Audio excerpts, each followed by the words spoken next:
हरि ओम महावदं कर्णे वैष्णुयाम देवावदं वसेमाक्षभिताः श्रीरङ्गे पृष्ठवाघुसस्तनो वीर्यसे महिदेवहितं यदायुः शुभलग्नं क्षेमकल्याणभद्रं कर्णेभिः शृणुयाम देवावदं वसेमाक्षभिताः श्रीरङ्गे पृष्ठवाघुसस्तनो वीर्यसे महिदेवहितं यदायुः।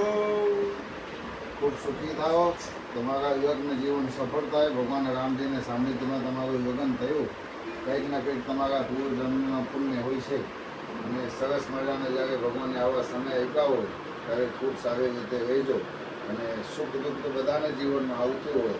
સુખ પછી દુઃખ છે અને દુઃખ પછી પાછું સુખ છે, એટલે હંપીને રહેજો, એકબીજાને પ્રતિ આમ છે ને ખૂબ સારી રીતે વફાદાર રહેજો અને તમારા સાસુ સસરાની સેવા કરજો। હો બેન, શું નામ છે તમારું?